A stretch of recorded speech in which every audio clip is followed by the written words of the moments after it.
గత 3 రోజులుగా తెలంగాణ రాష్ట్రంలో అత్యధికంగా వర్షపాతం కురవడం వల్ల జనజీవితం అతలాకుతలమై ప్రజలు తీవ్రమైన ఇబ్బందులు, నష్టాలలో ప్రధానంగా ప్రాణ నష్టం, ఆస్తి నష్టం, పశు సంపద నష్టం, ప్రభుత్వం యొక్క ఆస్తులు, రోడ్లు కావచ్చు, భవనాలు కావచ్చు, విద్యుత్ శాఖకు సంబంధించిన సబ్స్టేషన్లు కావచ్చు, ఇతర చాలా శాఖలకు సంబంధించి ముఖ్యంగా లక్షలాది ఎకరాల వ్యవసాయ పంటల నష్టం కావచ్చు, అన్ని రకాలుగా ప్రజలు తీవ్రమైన కష్టాలను, నష్టాలను ఎదుర్కొంటున్నారు.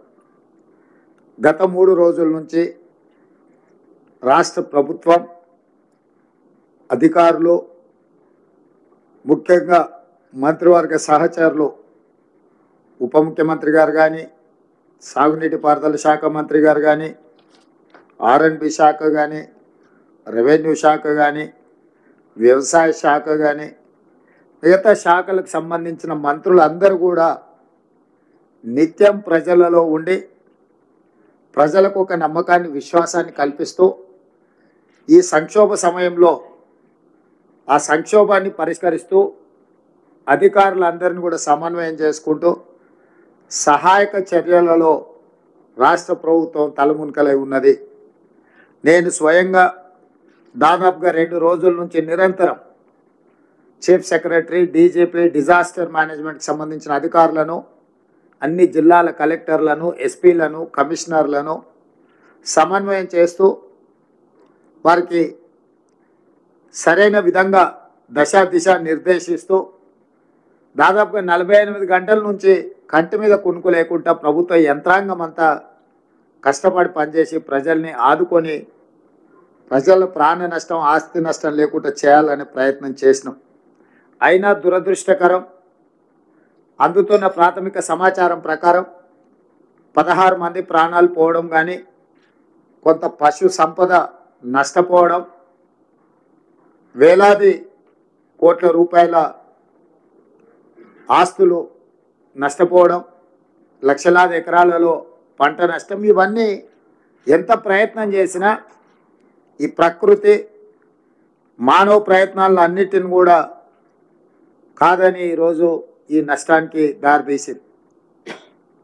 ఈ నష్టాలను, ప్రజల యొక్క కష్టాలను చూసి హైదరాబాద్ సచివాలయంలోనో, కమాండ్ కంట్రోల్ రూమ్లోనో ఉండి పర్యవేక్షించడం, ఈ పనులను ఆదేశించడమే కాకుండా క్షేత్రస్థాయిలో మా మంత్రివర్గ సహచరులు గత 48 గంటల నుంచి ప్రజలకు అందుబాటులో ఉండే ఏదైతే వాళ్ళను ఆదుకోవడానికి ప్రయత్నం చేస్తున్నారో నేను కూడా స్వయంగా పాల్గొనాలని ఈరోజు సూర్యాపేట జిల్లాలో హుజూర్ నగర్, కోదాడ, తుంగతుర్తి నియోజకవర్గాలకు సంబంధించి సూర్యాపేట జిల్లా సమీక్ష చేసి అక్కడి నుంచి ఖమ్మం జిల్లాకు వచ్చి ఖమ్మం జిల్లాలో కూడా పాలేరు నియోజకవర్గంలో రాజీవ్ గృహకల్ప ప్రాంతాన్ని, మున్నేరు వాగు వాళ్ళపైన చూపించిన ప్రకోపం, తద్వారా వందలాది కుటుంబాలు నిరాశ్రయులు కావడం, ప్రాణాలు కోల్పోవడం విషయాన్ని కూడా అక్కడ పరిశీలించినాం. అదేవిధంగా ఖమ్మం శాసనసభ నియోజకవర్గంలో బొక్కలగడ్డ ప్రాంతాన్ని కూడా ఆ కాలనీలలో ప్రజల దగ్గరికి వెళ్ళి వాళ్ళకి జరిగిన ఇబ్బందులను, కష్టాలను పరిశీలించడం, అదేవిధంగా పెత్తండ దగ్గర కూడా ఆ తండాకు సంబంధించిన అంశాలను కూడా తెలుసుకోవడం, ఇవన్నీ కూడా క్షేత్రస్థాయిలో జరుగుతున్న నష్టాన్ని, ప్రాణాలు కోల్పోయిన కుటుంబాలకు సాంత్వన చేకూర్చడానికి ఈ ప్రభుత్వం మీకు అండగా ఉంటుంది, మిమ్మల్ని ఆదుకుంటుందని ఒక విశ్వాసం కల్పించడానికి పూర్తి స్థాయిలో ప్రయత్నం చేస్తున్నాం. అధికారులకు కూడా ఆదేశాలు ఇవ్వడం జరిగింది. అంటు రోగాలు, ఎందుకంటే వర్షం అత్యధికంగా వచ్చినప్పుడు, వరదలు వచ్చినప్పుడు వరదతో పాటు కాలనీలకు, ఇళ్లకు, కుటుంబాలకు బురద రావడం, వరద పోయినా కూడా బురద అట్లే ఉండడం, తద్వారా అంటు రోగాలు వేగంగా వ్యాపించడానికి అవకాశం ఉంది. ప్రాణ నష్టం జరిగిన వాళ్ళకు, ఆస్తి నష్టం జరిగిన వాళ్ళకు ఒక రకమైన ఇబ్బంది అయితే ఈ అంటు రోగాలు వేగంగా విస్తరించే అవకాశం ఉంది. కాబట్టి అధికారులకు బ్లీచింగ్ పౌడర్ కొట్టమని కానీ, సున్నం కానీ, లేకపోతే ఫాగింగ్ అంటే దోమల బెడద నుంచి కాపాడడానికి అందరినీ ఆ పొగ ఇవి చేసేది కానీ కాలనీల హ్యాండ్ స్ప్రే వాటిని ఇవ్వడం కానీ ఇట్లా ప్రతి విషయంలో దోమలను కూడా నియంత్రించడానికి అంటురోగాలను నియంత్రించడానికి కలెక్టర్ల నేతృత్వంలో అధికారులను సమన్వయం చేస్తూ మెడికల్ అండ్ హెల్త్ కానీ MAUD municipal administration and urban డెవలప్మెంట్కి సంబంధించి మున్సిపల్ శాఖ అధికారులను పంచాయతీరాజ్ శాఖ అధికారులను అన్ని డిపార్ట్మెంట్లను సమన్వయం చేసుకుంటూ కలెక్టర్లు ఈ 48 గంటలు నిరంతరం పనిచేసారు. వాళ్ళందరూ నిరంతరం పనిచేయడం వల్లనే ఆస్తి నష్టం ప్రాణ నష్టాన్ని తగ్గించగలిగినాం. 100% నియంత్రించలేకపోయినా పూర్తి స్థాయిలో అదుపులోనే ఉంచి నష్టాన్ని నివారించగలిగినాం. ఈ నేపథ్యంలో ఈరోజు ఈ పరిస్థితులన్నిటిని కూడా ప్రధానమంత్రికి కేంద్ర హోంశాఖ మంత్రికి వివరించడం జరిగింది. National disaster management authority chairman prime minister ఎప్పుడైనా ప్రకృతి వైపరీత్యాలు రాష్ట్రాలలో సంభవించినప్పుడు కేంద్ర ప్రభుత్వం ముందుకొచ్చి ఉదారంగా రాష్ట్రాలను ఆదుకోవాల్సిన పేదలకు సహాయం చేయాల్సిన బాధ్యత కేంద్ర ప్రభుత్వం మీద ఉన్నది. కాబట్టి తక్షణమే ప్రధానమంత్రిని భేషజాలకు వెళ్లకుండా మాట్లాడి కేంద్ర హోంశాఖ మంత్రితో మాట్లాడి తెలంగాణ ప్రజలకు వచ్చిన కష్టాన్ని వివరించి తక్షణమే నష్ట నివారణ చర్యలకు ఎన్డీఆర్ఎఫ్ నుంచి సిబ్బందిని తీసుకోవడం ఇట్లాంటి అన్నిటి మీద కూడా కేంద్ర ప్రభుత్వంతో సమన్వయం చేసుకుంటూ రాష్ట్ర ప్రభుత్వంలో ఉన్న అధికారులకు అందరికీ కూడా ఆదేశాలు ఇస్తూ మంత్రివర్గ సహచరుల సహకారంతో ఇప్పటి వరకు నిర్వహించినాం. ఈరోజు క్షేత్రస్థాయిలో పరిశీలించిన తర్వాత ఈరోజు ఉదయమే కొన్ని అంశాల విషయంలో ప్రభుత్వం కొన్ని నిర్దిష్టమైన నిర్ణయాలు కూడా తీసుకోవడం జరిగింది. దీంతోపాటు ప్రధానమంత్రి గారికి తక్షణమే ఇది జాతీయ విపత్తుగా గుర్తించాలి. ఒక ఆంధ్రప్రదేశ్లోనే కాదు, ఆంధ్రప్రదేశ్లో ఉన్న కృష్ణా జిల్లా కంటే తెలంగాణలో ఉన్న ఖమ్మం జిల్లా అత్యధికంగా నష్టపోయింది. తీవ్రంగా ఇక్కడ ఈ ప్రభావం చూపించింది. అదేవిధంగా మధురలో హైయెస్ట్ డ్యామేజ్, పాలేరు, ఖమ్మం అంటే గతంలో కనివిని ఎరగని విధంగానే ఇప్పుడు చాలామంది పెద్ద మనుషులతో మాట్లాడితే మా అనుభవంలో మేము పుట్టినప్పటి నుంచి 60-70 ఏళ్ళ నుంచి 40 సెంటీమీటర్ల వర్షము ఇంతవరకు మేము ఎప్పుడు చూడలేదు. తక్కువ సమయంలో అత్యధికంగా వర్షం కురిసింది, ఇట్లాంటి విపత్తునే మేము చూడలేదని చెప్తున్నారు. ఈరోజు సూర్యాపేట జిల్లాలో కానీ ఖమ్మం జిల్లాలో కానీ ఇప్పుడే సమాచారం అందుతుంది. ఆదిలాబాదు నిర్మల్ ప్రాంతంలో కూడా అత్యధికంగా వర్షాలు పడుతూనే ఇవన్నీ కూడా తెలంగాణ మీద ప్రకృతి దాడి. పక్క రాష్ట్రాలతో పాటు మన రాష్ట్రానికి కూడా విపత్తు వచ్చింది. అందుకే ప్రధానమంత్రికి నేను స్వయంగా లేఖ రాసిన, ఇది జాతీయ విపత్తుగా మీరు పరిగణించి తక్షణమే జాతీయ విపత్తుగా ప్రకటించండి. నేషనల్ కలామిటీ కింద మీరు గుర్తిస్తే నేషనల్ కలామిటీలో ఉండే నిధులను మనము అత్యధికంగా వినియోగించుకోవడానికి, నష్టపోయిన వాళ్ళను నష్టపరిహారం ఇచ్చి ఆదుకోవడానికి, కొట్టుకుపోయిన రోడ్లను కావచ్చు, రైల్వే లైన్లను కావచ్చు, ఇరిగేషన్ ప్రాజెక్టులు కావచ్చు, వీటన్నిటిని కూడా మనం తక్షణమే పునరుద్ధరించుకోవడానికి అవకాశం ఉంటుంది. కాబట్టి ప్రధానమంత్రి గారికి లేఖ రాస్తూ జాతీయ విపత్తును ప్రకటించండి అని చెప్పి రాష్ట్ర ప్రభుత్వం కేంద్ర ప్రభుత్వానికి విజ్ఞప్తి చేస్తుంది. అదేవిధంగా రోడ్స్ అండ్ బిల్డింగ్స్, ఎనర్జీ అంటే విద్యుత్ శాఖ, అదేవిధంగా వ్యవసాయం, పంటలు దాదాపుగా 4 నుంచి 5 లక్షల ఎకరాలలో పంట నష్టం జరిగింది. ఇవే కాకుండా పంచాయతీరాజ్ అండ్ రూరల్ డెవలప్మెంట్లో రోడ్ల డ్యామేజ్, ఇతర ఆస్తి నష్టం జరిగింది. అదేవిధంగా పశు సంపద కూడా చనిపోవడం జరిగింది. మున్సిపల్ అడ్మినిస్ట్రేషన్లో అర్బన్ ఏరియాలో including Hyderabad and Khammam, other municipal corporations and whereas in municipalities also we have lost we have affected heavily. So వీటన్నిటి నేపథ్యంలో ప్రధానమంత్రి గారికి తాత్కాలిక ఉపశమనం కింద 5,438 కోట్ల రూపాయలు జిల్లా కలెక్టర్లతో సంప్రదించి సంబంధిత శాఖ అధికారులతో మాట్లాడి నిన్నటి నుంచి ఈ రోజు వరకు ఒక అంచనాకు వచ్చి ప్రాథమిక అంచనా తెలంగాణ రాష్ట్రంలో ఈ వర్షాల వల్ల విపత్తు వల్ల 5,438 కోట్ల రూపాయల ఆస్తి నష్టం జరిగింది. తక్షణమే కేంద్ర ప్రభుత్వం జాతీయ విపత్తు నిధుల నుంచి తెలంగాణ రాష్ట్రాన్ని ప్రజల్ని ఆదుకోవడానికి నిధులను విడుదల చేయాల్సిందిగా ప్రధానమంత్రి గారికి లేఖ రాయడం జరిగింది. నేను ప్రధానమంత్రి గారికి విజ్ఞప్తి చేస్తున్న, ఈ విపత్కర సమయంలో కేంద్ర ప్రభుత్వం పెద్దన్న పాత్ర పోషించి తెలంగాణ రాష్ట్రాన్ని ఆదుకోవాలి. ఈ తెలంగాణ రాష్ట్రం యొక్క ప్రజల సమస్యల్ని పరిష్కరించడానికి మీరు ముందుకు రావాలి. నిధులే అడగడం లేదు, మీరు స్వయంగా తెలంగాణ రాష్ట్రంలో పర్యటన చేయండి.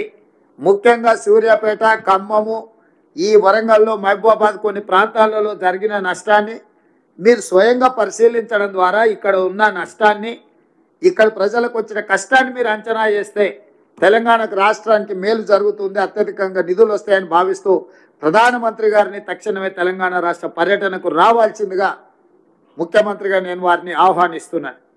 ఇవన్నీ కూడా రాజకీయాలకు అతీతంగా ఇప్పుడు మనం ఆలోచన చేయాలి.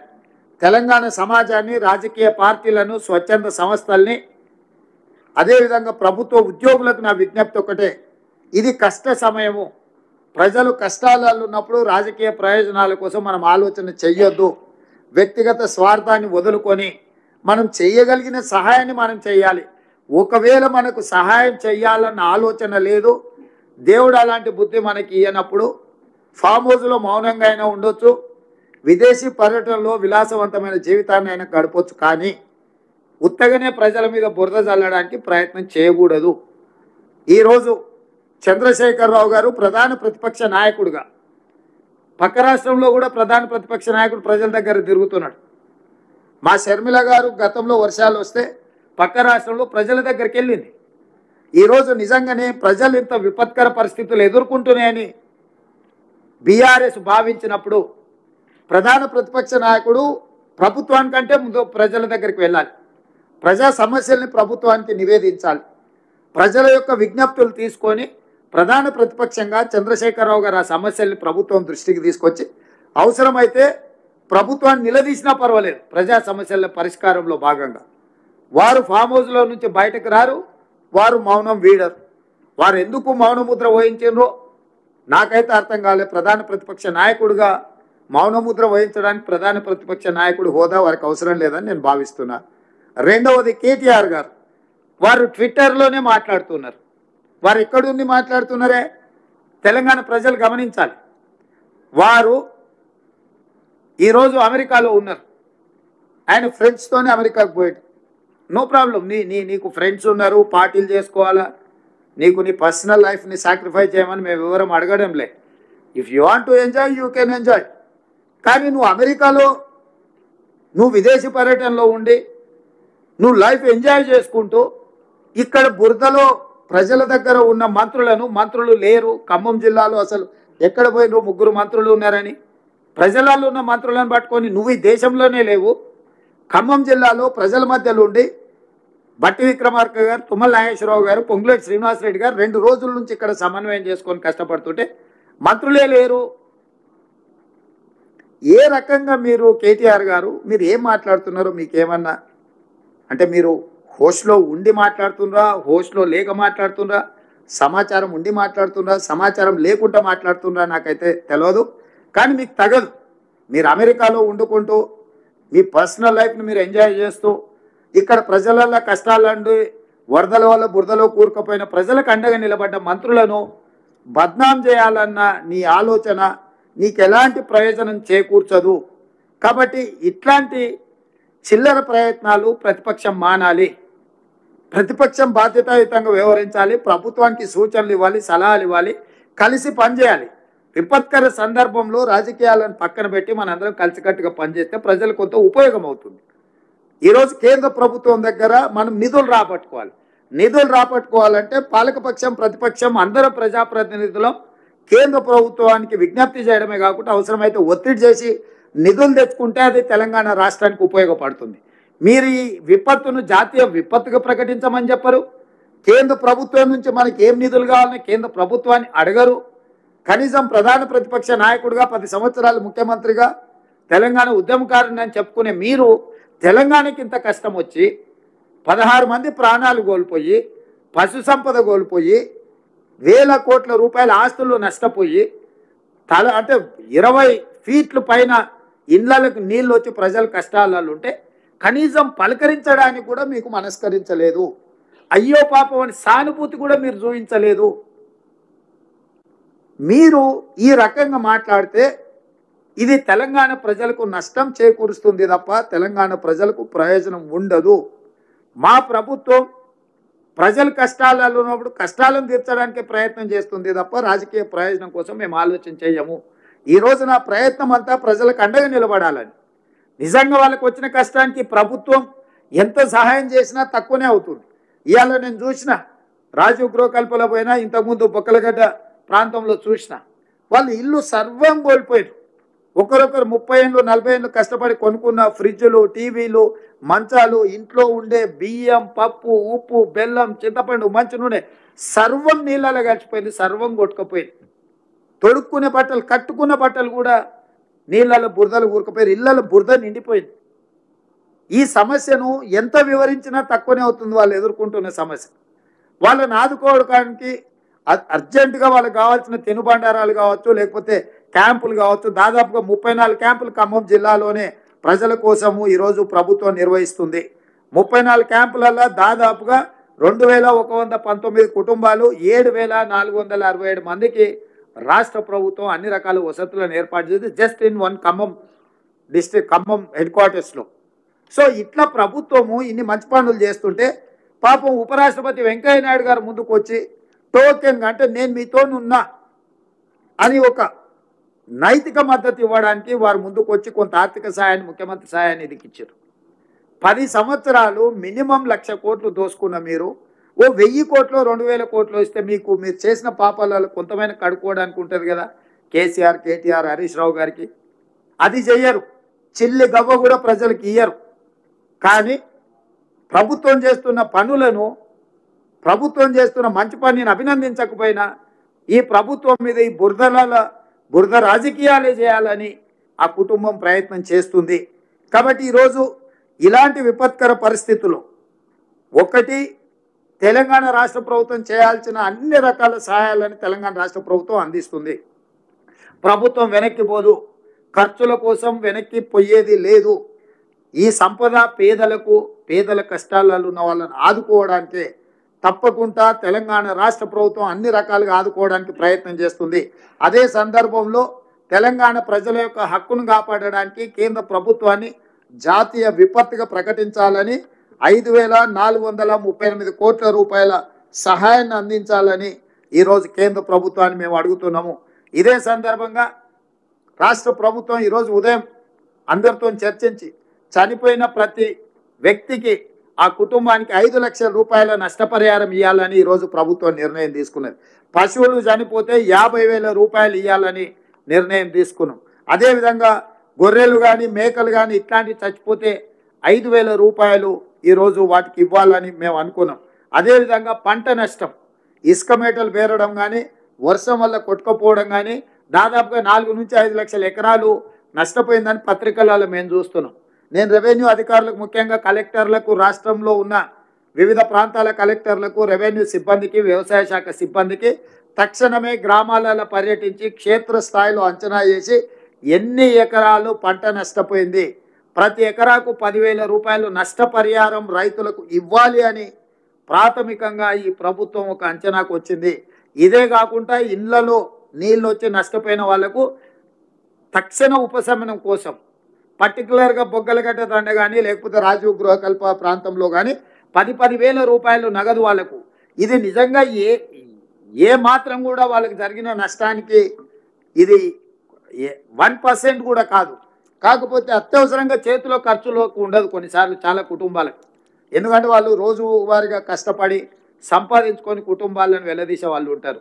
అట్లాంటి వాళ్ళకు కూడా తక్షణమే 10,000 రూపాయల లాగా ఈ కుటుంబాలకు కూడా ఇవ్వాలని అత్యవసరంగా ప్రభుత్వానికి నివేదికలు పంపించి అడగాలంటే చాలా ఆలస్యం అవుతుంది. దానికోసం కలెక్టర్కి, ఖమ్మం కలెక్టర్ ఖాతాలో 5 కోట్ల రూపాయలు తక్షణమే కంటింజెన్సీ ఫండ్ కలెక్టర్ గారికి ఇచ్చిన. ఎందుకంటే కలెక్టర్ క్షేత్రస్థాయిలో వెళ్ళి అక్కడ ఏదైనా సమస్య చూస్తే అది 2 లక్షలు 5 లక్షలు ఖర్చు పెడితే ఆ సమస్యకు అక్కడ కాలనీకి పెద్ద రిలీఫ్ ఉంటుంది. వారి దగ్గర డబ్బులు లేకపోతే వాళ్ళు ప్రపోజల్ పంపించి సెక్రటేరియట్కి పంపించి సెక్రటేరియట్లో ఒక ప్రొసీజర్ని అడాప్ట్ చేసుకొని ఆ నిధులు మంజూరు చేసుకోవాలంటే పునకాలం కాస్త గడిచిపోతుంది. కాబట్టి తక్షణమే ఖమ్మం కలెక్టర్ ఖాతాలో కంటింజెన్సీ ఫండ్ కింద ఒక 5 కోట్ల రూపాయలు విడుదల చేసి నేను బయలుదేరిన. సూర్యాపేట కలెక్టర్ ఖాతాలో ఒక 5 కోట్ల రూపాయలు నేను పెట్టడం జరిగింది.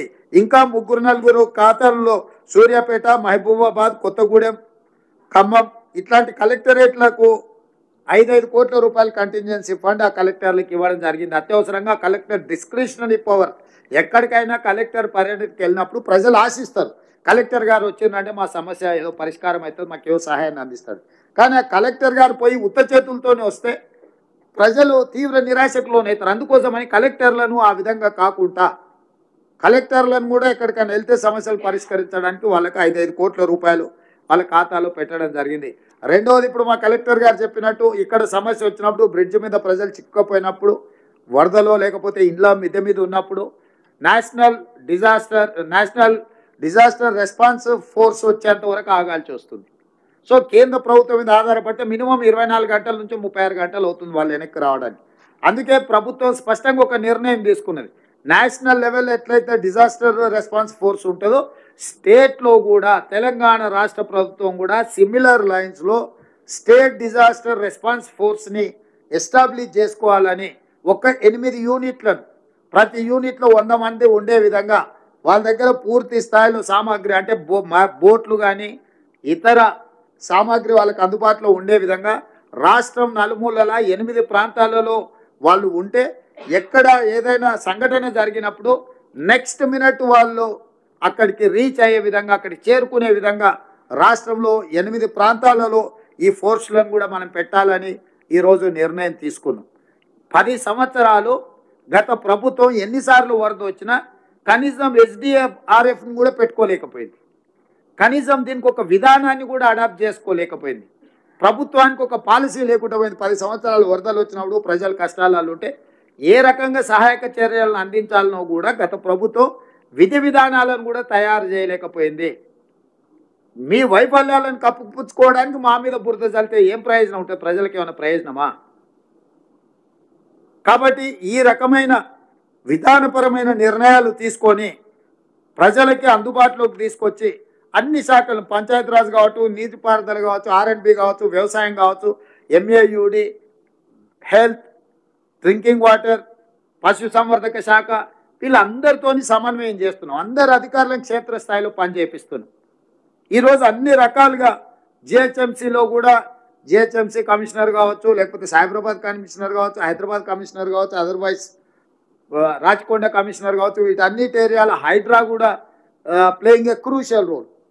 ఈ కష్ట సమయంలో ప్రజలను ఆదుకోవడానికి రాష్ట్రంలో ఉన్న ప్రభుత్వ యంత్రాంగాన్ని అంతా అప్రమత్తం చేసి, సెలవులు రద్దు చేసి, వాళ్ళందరినీ సమన్వయం చేసుకుంటూ రైతులను ఆదుకోవడానికి, ఈరోజు ప్రజలను ఆదుకోవడానికి, ప్రజల్ని కాపాడడానికి ఈ ప్రభుత్వం చిత్తశుద్ధితో ప్రయత్నం చేస్తుంది. మా ఎంపీలు, మా ఎమ్మెల్యేలు, మా వాళ్ళందరినీ కూడా, ప్రజాప్రతినిధులను ఎన్నికల్లో నిలబడి ఓటమి చెందినా కూడా వాళ్ళందరినీ ప్రజలలో ఉండమని చెప్పినాం. ఈరోజు ప్రభుత్వమే సహాయం అందించాలంటే కొన్ని సమయాల్లో ఆలస్యం అవుతుంది. మా కాంగ్రెస్ పార్టీ కార్యకర్తలు కూడా పిలిపించినాం, క్షేత్ర స్థాయిలో ఉండండి, చేతనైన సహాయాన్ని అందించండి, ప్రజల్ని ఆదుకోండి అని కూడా వాళ్ళకి పిలుపునిచ్చినాము.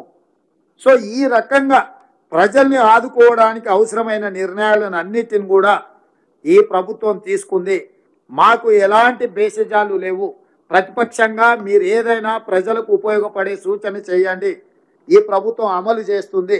మీకు ఎక్కడైనా ఎవరికైనా నష్టపోయిన వాళ్లకు నష్టపరిహారం అందలేదనో, నష్టపోయిన వాళ్లకు సహాయం అందలేదంటే మీ దగ్గర ఏమన్నా సమాచారం ఉంటే ఇవ్వండి.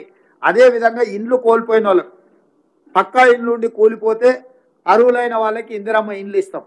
ఇదే కాకుండా అంతకుముందు ఇందిరా ఆవాస్ యోజన అని ఒక పథకం ఉండేది. ఎక్కడైనా ఇట్లా వర్షాలు అత్యధికంగా వచ్చి ఇల్లు కూలిపోయినప్పుడు ఇందిరా ఆవాస్ యోజన కింద కేంద్ర ప్రభుత్వ సహాయం వాళ్ళ ఇల్లు కట్టుకోవడానికి అందించేది.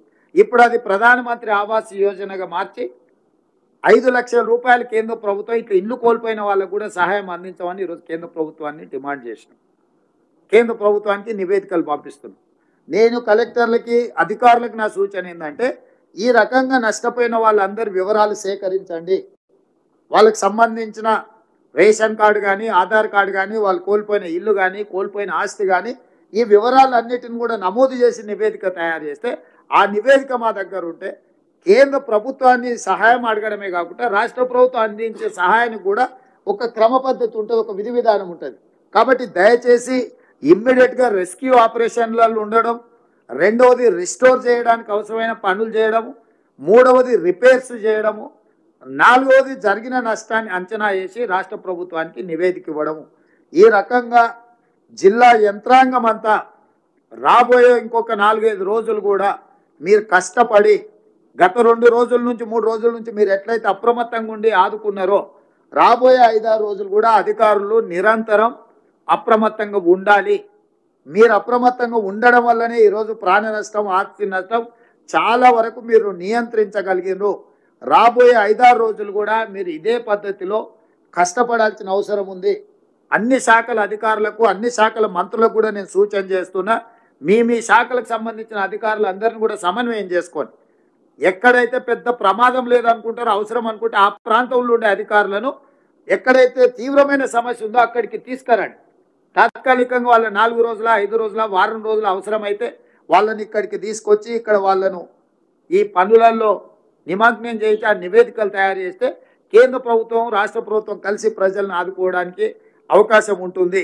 కాబట్టి ఇట్లాంటి విషయాలలో ఎవ్వరు కూడా నిర్లక్ష్యం వహించడానికి వీల్లేదు. నేను మళ్ళొకసారి అధికారులకు సూచన చేస్తున్నా, ముఖ్యంగా కలెక్టర్ గారికి నేను ఇన్స్ట్రక్షన్ ఇస్తున్నా, ఇట్లా నిర్లక్ష్యంగా డ్యూటీలకు రాకుండా ఎవరైనా అధికారులు ఉంటే తక్షణమే వాళ్ళ వివరాలు సేకరించండి. అందరూ అధికారుల యొక్క సెలవులు రద్దు చేయండి. అందరినీ డ్యూటీలలో డిప్లాయ్ చేయండి. దీంతోపాటు పోలీస్ శాఖ నుంచి కూడా మీరు వాళ్ళ సేవల్ని ఉపయోగించుకోండి. ఎందుకంటే ఈ ట్రాఫిక్ స్ట్రీమ్ లైన్ చేయడం కానీ, లోకల్గా డిజార్డర్గా ఉన్న కొన్ని ఇష్యూస్ని వాళ్ళను ఆర్డర్లో పెట్టాలంటే పోలీస్ ఫోర్స్ను కూడా మీరు అవసరమైన మేరకు వాళ్ళను సమన్వయం చేసుకోండి. పోలీస్ అధికారులకు కూడా నేను ఇన్స్ట్రక్షన్స్ ఇస్తున్నా, ఏ మాత్రం కూడా ఈ డిజాస్టర్ దీంట్లో అవసరమైతే కంప్లీట్గా పోలీసులు ఇన్వాల్వ్ అవ్వాల్సిన అవసరం ఉంది. పర్టికులర్గా మీ స్పెషల్ ప్రొటెక్షన్ ఫోర్స్లో ఉండే వాళ్ళని కానీ, అదర్ డిపార్ట్మెంట్స్లో ఉండే పోలీసు యంత్రాంగాన్ని కూడా, రెగ్యులర్ సివిల్ పోలీసులు, లా అండ్ ఆర్డర్ చూసే పోలీసు ఒక వ్యవస్థ, యూనిఫార్మ్ ఫోర్సెస్, అదర్ ఫోర్సెస్ ఏవైతున్నాయో అవసరం అనుకుంటే వాళ్ళని కూడా ఈ సేవలకు వినియోగించండి.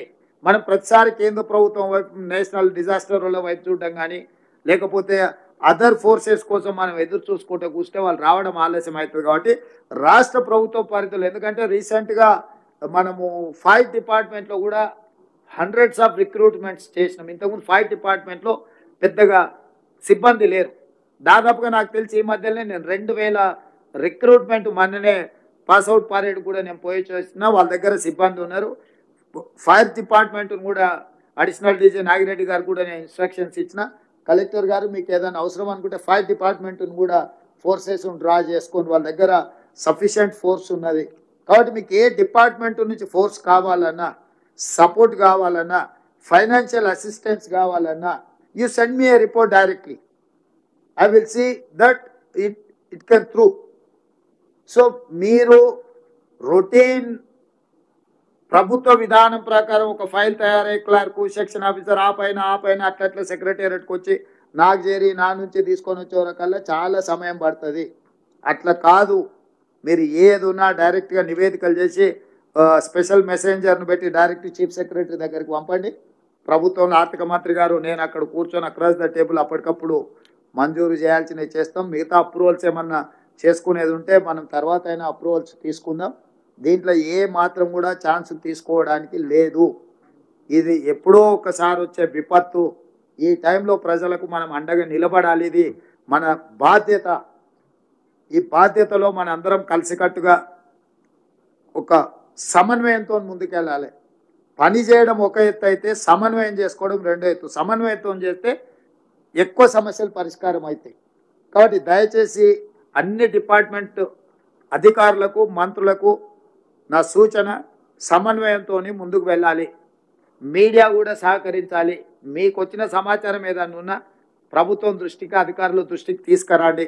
ప్రతి దాని మీద కొంతమంది పొలిటికల్ పార్టీ ఓన్డ్ మీడియా, అంటే రాజకీయ పార్టీల సొంత ఎజెండాతో నడిచే కొన్ని మీడియాలు ఉంటాయి. మేము వాళ్ళని ఏం కాదని, వాళ్ళ వ్యాపారమే అది.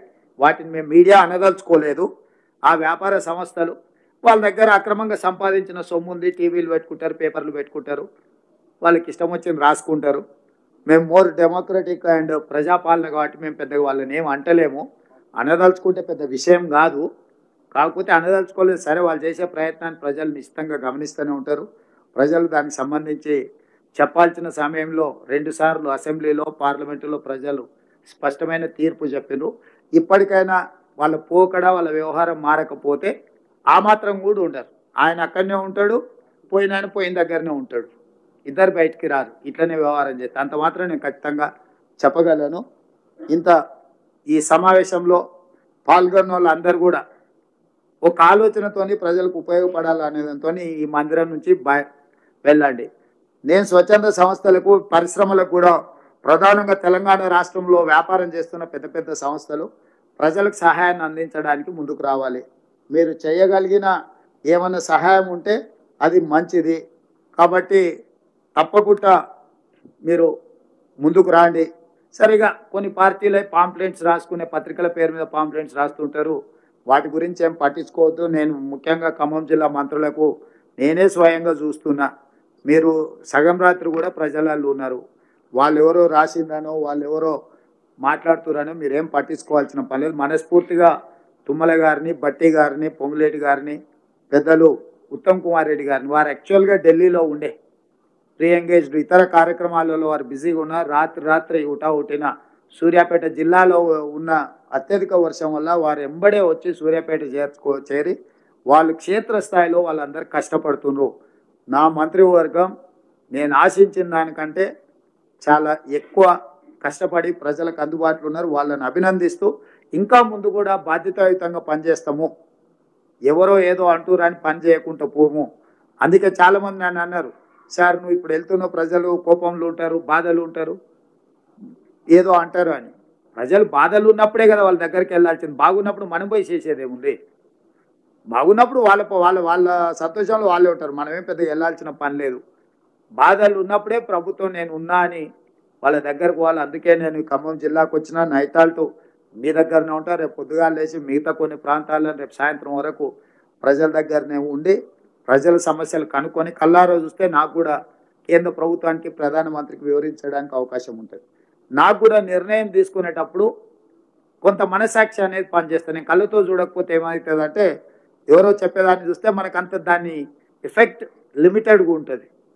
అందుకోసమని స్వయంగా చూడడానికి వచ్చిన సహకరించిన ప్రజలకు, మిత్రులకు, మీడియా మిత్రులకు మీకు అందరికీ మనస్ఫూర్తిగా ధన్యవాదాలు తెలియజేస్తూ రాబోయే రోజుల్లో కూడా మీ సహకారం ఉండాల్సిందిగా కోరుకుంటూ మీ అందరి దగ్గర సెలవు తీసుకుంటాను.